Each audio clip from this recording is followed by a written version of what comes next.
Greetings, dear ones. I am Kryon of Magnetic Service. You might notice that my partner does not prepare for channeling. And in an older energy, it was necessary to prepare. For what happens corporally to the human body during trance must often be preceded by purification. And so you will see a lot of those beginning by breathing. And using the balanced breathing techniques will clear and purify certain parts of the brain, give them the needed oxygen they need, tell the body something is going on, and calm you down. And my partner doesn't do it.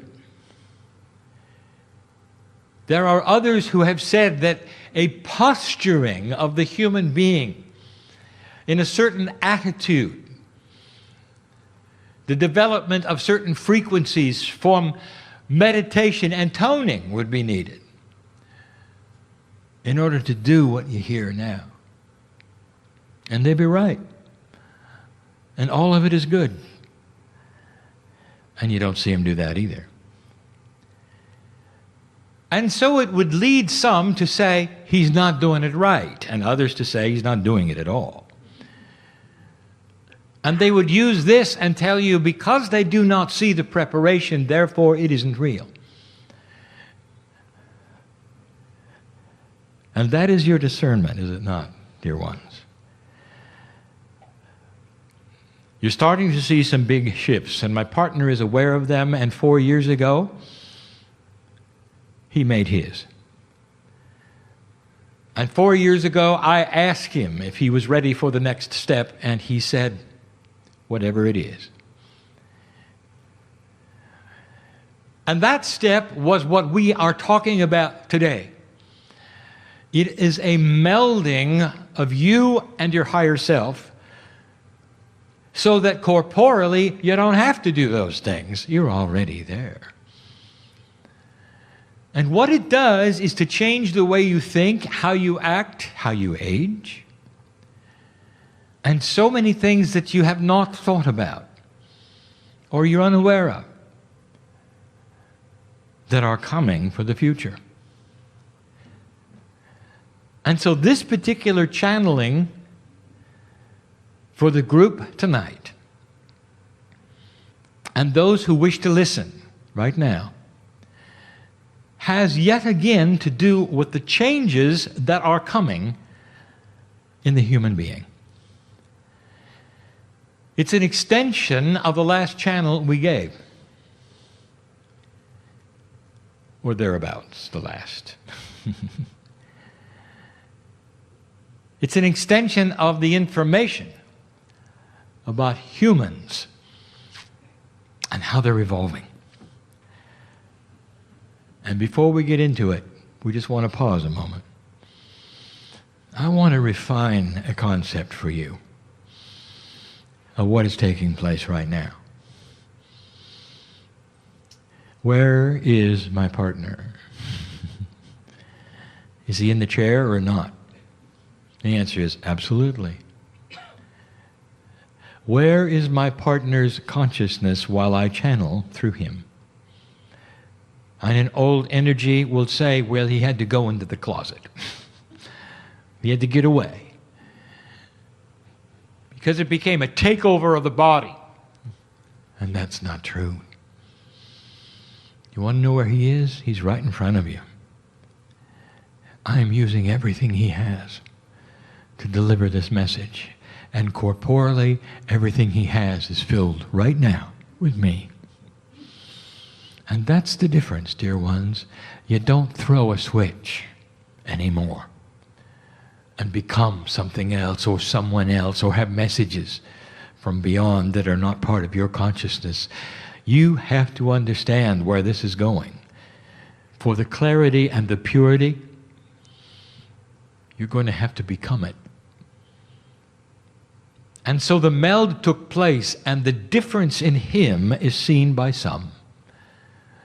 For as he walks around, he thinks differently. He sees people differently. He knows it. He didn't expect it. It's given him a different perception of what things might be in areas he has no idea about. And we want to talk about this. And it's difficult because it does have minutiae that is academic, hard to understand, and not necessarily translatable in your language. But we use my partner's intellect, his ability to conceive what it is I'm giving you, and him, and his ability to translate it without filters the best he can. Now, in order to do this properly, I have to review what has been done. But I'm not ready to do that yet, because I'm enjoying too much being with you and being quiet. I know you. I would like to tell you right now in this room, there are so many who have joined you right now. And I'm not talking about the entourage, I'm talking about humans who are listening later. And we said this before, they're listening later for you. They're listening now for them. So who's right? And what is now? And the answer is you're both in the now, are you not?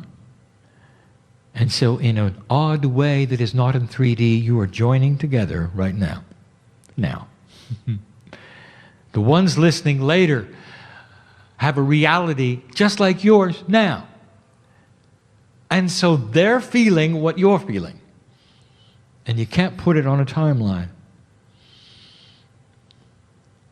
I want you to see this because it increases the potential of the family dynamic. How many are with you now? Take away the clock.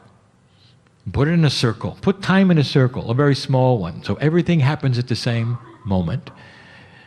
Even that which may happen next week or next month with a recording like this is happening in your reality now. Do you see the family dynamic? Old souls are the ones most prone to listen to this information. Old souls are the ones who are most prone to be in the chairs. And it doesn't matter how old they are physically. Some of the oldest souls on the planet alive today are under 20. They have to be, dear ones. They have to be. So gone is the tradition that the elder holds the best information. It simply is not the way it is anymore. Now it has to do who is the Akashic elder in the group. Who has been here the longest? For they will have the wisdom of the ages. And they represent the ancients like no one can. And that's part of what we want to talk about. So let us begin a summary of what we were talking about last time in channel when the subject came up of the spiritual evolvement of humanity. Now, in order to cover this properly, we review this. Human DNA is not operating at a percentage of efficiency that is measurable past slightly over 30%. So everything that is inside you, that makes you you, is operating at less than half of what it could. Now, this isn't something the Pleiadians gave you. It is something you developed over years, a free choice, of a duality. You selected how much dark and light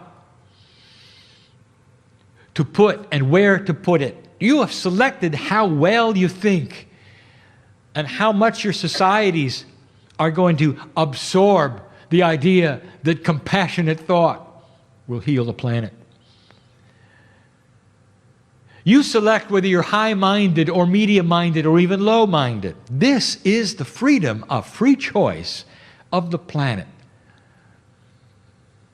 This is the test. Always has been. But the test that is the primary and I would say basic one has now shifted, and you're graduating. So profoundly, we have told you in the past that you will see the growth of human intelligence and compassion. And you're going to see it at the corporeal level as well, because as human DNA starts to work at a better efficiency, it's going to be obvious. And we've given you those channels, and you can look for them. The last one was titled Conceptual DNA. We talked about a corporeal human being who stopped having what we would call linear immune reaction. Linear immune reaction is when the white cells of the body see a problem, race to that problem, and fight it. And that's as smart as it gets. And the problem may be beyond their ability to fight, because the white cells corporally do not have the intelligence to see the concept of the invader. Viruses notoriously seem intelligent, for they have what you would call a plan. And the white blood cell only knows defense. It doesn't see the bigger picture. It doesn't know anything about cancers or how they operate or how they defend or how they're immune to white blood cells, basically. And so conceptual DNA becomes corporeal systems that know concepts. And that creates a human being who can fight any virus and any disease, because that part of the immune system is as smart as anything that can invade. It's conceptual. This is an evolvement of human DNA past 30%, moving more toward 35 and 40. How many masters do you know on the planet who died of a virus? Most of them died at the hands of other human beings. The masters of the planet had DNA that operated far better than yours. Even some recently having the ability to create and manifest things in their hands. Mind, consciousness over matter. The human being's mind can control physics, and that was the design. Consciousness over physics is the plan, always has been. What do you think about spontaneous remission? What is it? How does it work? Does it require outside influence, or was it created internally? And the answer is, this is DNA working at about 100% for a moment. And it's unexplainable, but you can see it and you can recognize it and document it, that the human can clean themselves up of almost any disease, almost overnight. And we give you enough of those episodes so you can see what we're talking about, and there is credibility in what comes next. Now that was the review. I want my partner to go slow here. For just recently there have been channels where I've given him information and there were simply no words for it, because there is no description, definition, or nomenclature for what he discusses. So he has to talk around the subject, or perhaps even make up words or phrases to get across what we want you to know about. Dear ones, we're giving you this channel in honor of the potentials to come. We want you to know that you've done something. We want you to recognize that over a period of time, the humanity has the potential of shifting into a far greater kind of human being than you've ever seen. It runs contrary to everything you've ever been taught. It runs contrary to some of your belief systems that said you were spiritually born dirty and that God didn't care about you. It runs contrary to what people have said about the future of the planet. Ingrained in you is the idea you're not going to make it. You're going to have to get over that. I got 3 concepts for you. And it's a continuation of the evolvement of human DNA. But instead of this being called conceptual DNA, this particular channel, we're going to call conceptual consciousness. You have to understand that your DNA also is responsible for how you think. For the very synapse and the instructions of how your brain works is also in your DNA. How you cognize things, how you work with each other, it's all part of the blueprint and the stem cells of every part of your brain. But we start to talk about the ethereal and esoteric things that are also involved in your body. We have mentioned that part of your body which is called innate, the smart part, the part that you muscle test, is beginning to meld with common consciousness at a 3-dimensional level. All that means, in the past, as a summary, is we've told you that you will have a better idea of what's going on at the cellular structure than you've ever had before. This is coming. Doesn't it make sense that this would be one of the evolved steps? There is a relationship, however, that is very esoteric. It is not necessarily on your mind about your Akash. So the first evolvement we wish to speak of is what we're going to be calling Akashic conceptual remembrance. Let's look at your Akashic record in your DNA at the moment and how it functions. How many of you are aware of your past lives? And the answer is not many. You sit in an attitude of belief.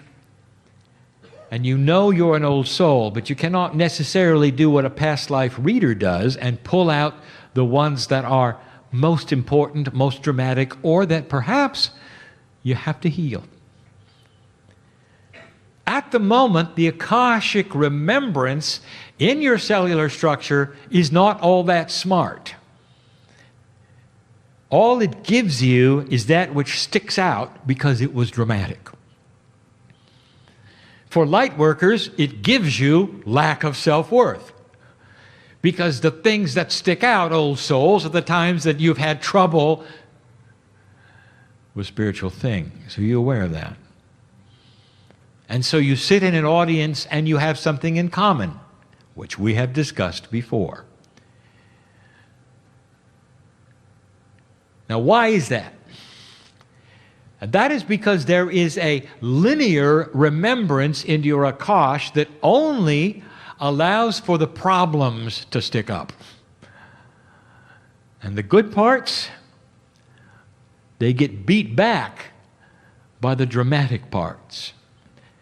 You'll have a tendency to remember and dream about those past lives that you had blockages today because of them. That you have to get certain things cured and healed because it was so profound in a past life that it still has a residual with you today. And that is a past life reader's job, to help that, to work with that. Now you consider that's just the way it works. And I'm telling you right now, that's a 30%er way it works. What if the Akashic and the innate work together to create something that is more conceptual. What if the Akashic remembrance started to know what's good for you instead of simply blasting you with stuff that you did or stuff you had to get over or things that were ultra dramatic, and instead saw the human being as an evolving spiritual part of the planet and delivered to you instead the things that you should remember that are going to help you and push the envelope of belief. Akashic remembrance. Let's say you come into the planet. Let's say your next incarnation, after you wake up and after you grow up, and whatever age that is, you start to remember what happened this time, including today, including remembrance of who you are, including the things to do and not to do that may have got you in trouble this time around because you were ignorant and you're not anymore. Do you understand what I'm saying? An Akashic remembrance that is conceptual, working with innate, that will deliver to you on a plate, practically, the wisdom that you have as an old soul today. Some of you will have it by the time you're 8. Some it'll take a little longer. That's what's in store just the next time around for an old soul. It's a potential of a real change in the way the human body works. Kryon, is this new? Not really. New to you. New to you. This is the way it was supposed to work had you allowed it. Do you understand that by passing the marker of 2012 into this energy where you start to recalibrate the planet, you have given permission to start a climb of efficiency into your DNA. And it may take generations, dear ones. I'm giving you information that's going to happen. And you will allow it or not allow it, but it's going to happen. On a timeline that what I'm saying is you create through allowance. How hard is the old energy going to push back? It'll slow things down. We told you that. But spiritual evolution cannot be stopped. And you're going to start to see it. And I'm not done. That's number one. Number two is the hardest one. Now, my partner, I just want you to think for a moment and go slowly. For I'm about to give you a concept that you've never seen before. And it's the way synapse works in your brain. I'm even going to try to give you a name for it.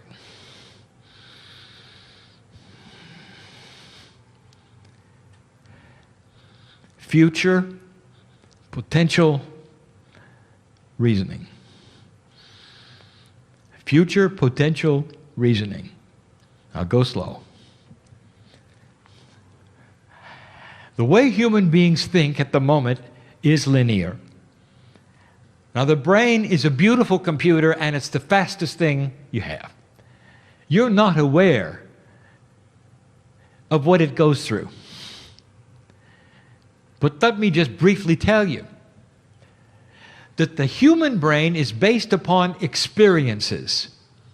It's a storehouse of everything you've ever done in your brain to help you with what you're about to do. It's simple and it's complex. When the human approaches a flight of stairs, the brain sorts through everything it's ever seen to recognize stairs, and it says yes. It remembers them, it knows how to climb them, and all is well. If it had never seen stairs, it would be different.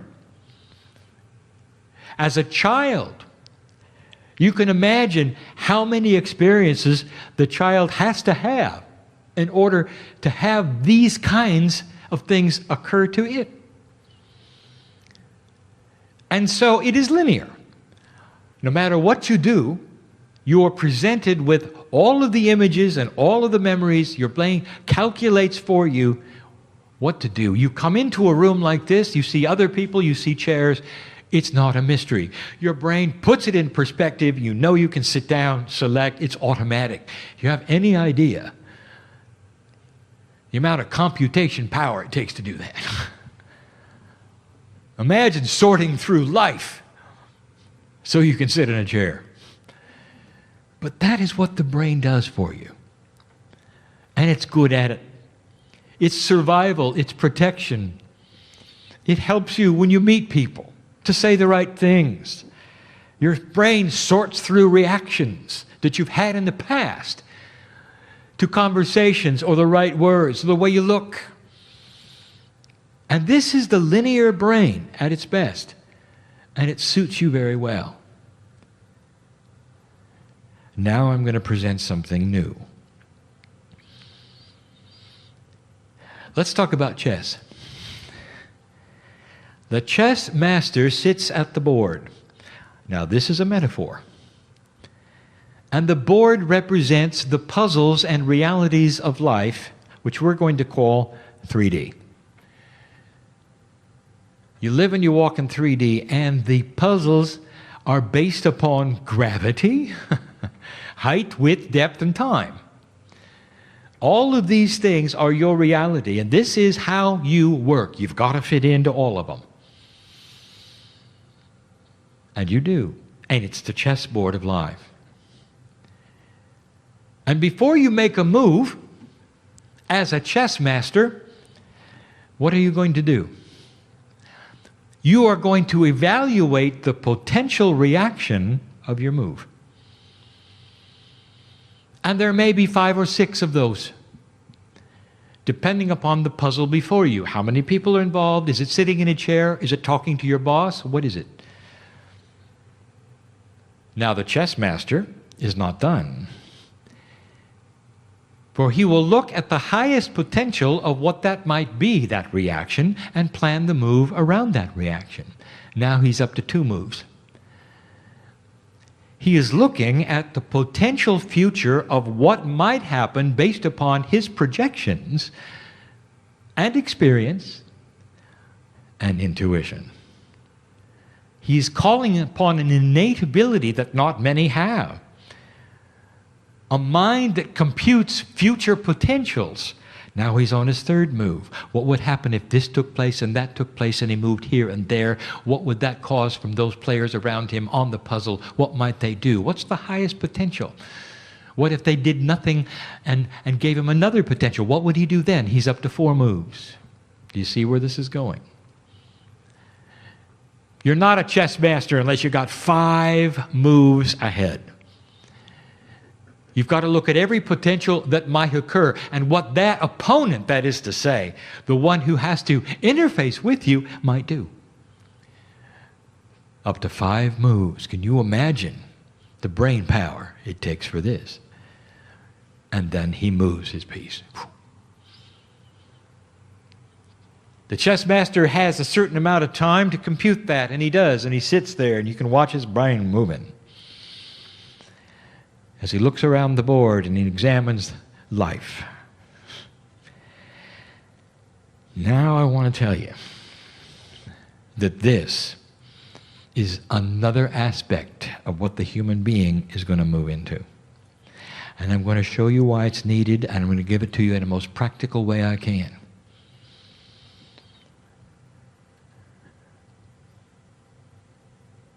Many of you have children.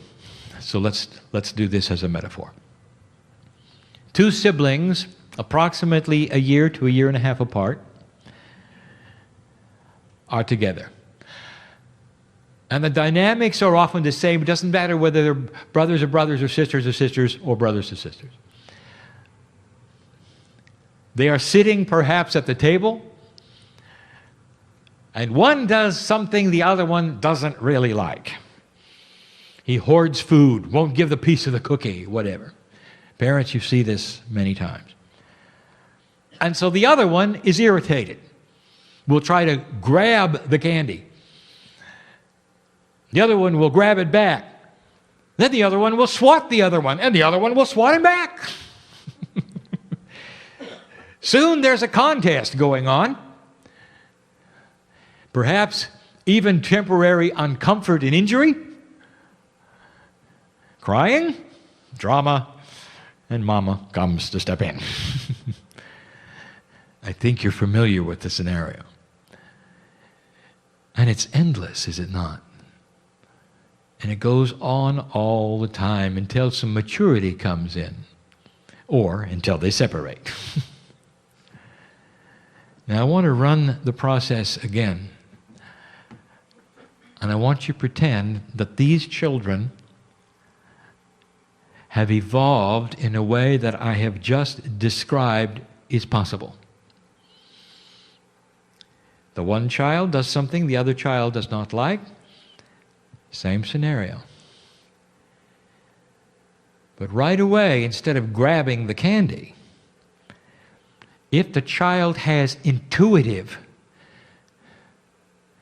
future potential reasoning, like lightning and fast, he will run the scenario of what happens if he grabs the candy.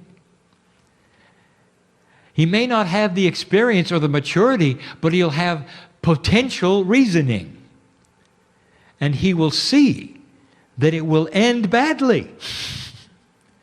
And he won't get the candy. Not only that, he might have to go to his room. He's got it all in 5 moves. And so he does nothing. He does nothing. Or he may move away, or he may get up. And that will be the biggest objection. He'll simply leave the table. Why do I give you this? Why am I concentrating on this? Because, human being, if you get to that point, do you understand how you are going to war? You won't.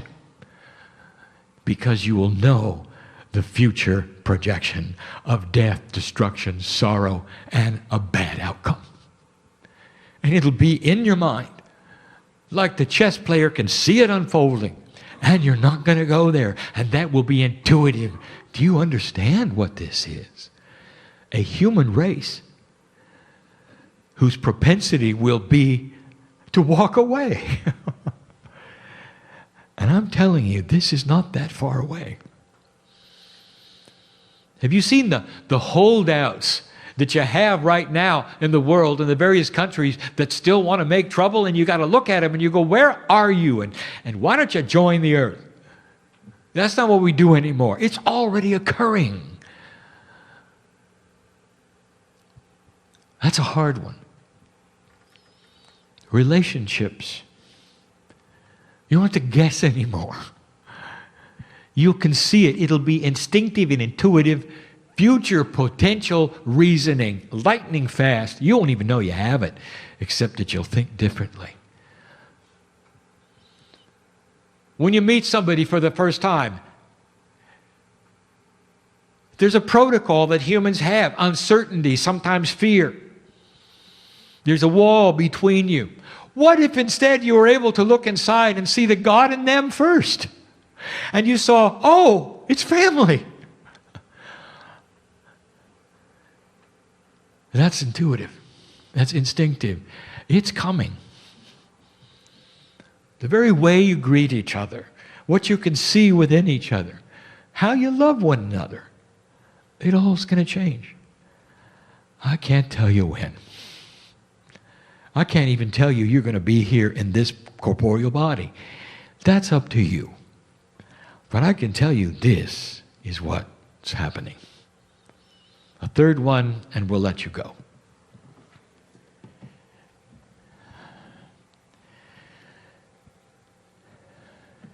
Control over subconscious. Right now, you don't have it. What some have called the not self and others have called the subconscious, which is not you, but that which lies under you in your thought that is an irritant because it gives you fear. It's the what if part of your brain. And it's the part that is difficult, that keeps some of you at bay, beat up, and not getting out, because what if you don't present a good face? What if you go and you catch a disease? What if? And so you stay home and you do nothing. And then pretty soon you realize that's not even you talking. The subconscious represents a very active duality. What if I told you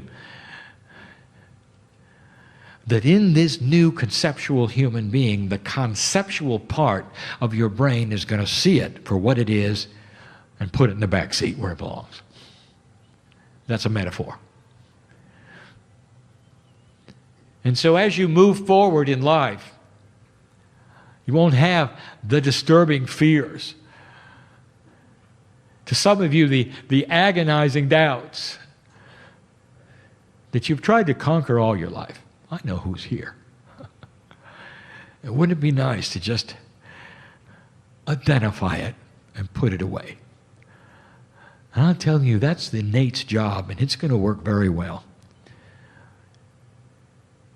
These things I've just given you are starting to occur in humanity, and you're going to see some with it, like everything else that happens. When my partner started talking about the new consciousness of children on the planet, which you called indigo, over a decade ago, there were already a lot of them, and now most of them are that way. So that is the way the evolvement will work with this too. Already on the planet, you're going to see these things.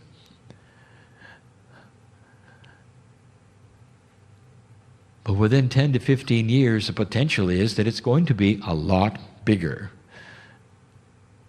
than it is now. What it means, dear human beings, is that human nature is changing. You'll call it many things. Psychologists will call it increased maturity. This will appear that way because that's the way it'll look. Scientists will take a look at how you fight disease and say the human being is developing immunities that is new. And they'll never go to where I went today. A DNA that is starting to see the instructions and work better. Work with the stem cell information a little better than it has before, developing a human that eventually will think like masters. Oh, there's more, but not today. Just what I told you today would be enough to create a life that is so different than anything you're used to now. And the final thing I will say to you is that you don't have to have another body to make this happen. If you believe in spontaneous remission, you know that anything we're talking about now is available to you in real time, old soul. We don't want you to leave and come back in order to facilitate these things. We want you to create them now. See these things as possible in your own bodies and claim them, dear ones. There are those in this room who have healed themselves from disease. So why do you stop there? Take a look at what the potentials are.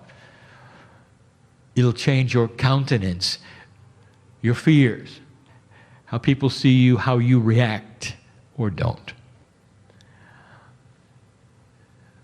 And you become a model of the future. And that's what old souls are here for. And that's my message of the day. There is such an honoring of your process. Do you know how I can tell you these things? Because we've seen it before. You're not the first planet to have graduated into this. Did you know that life in a galaxy is based on DNA? And you're going to see that. It's not unique to Earth. It's everywhere. And you're going to see that. As soon as you find any other life that's microbial, anywhere on any moon or planet in the future and analyze it, you're going to find the double helix. Get ready for it. Get ready for it. We've seen this before. So we know the potentials before you. And so it is.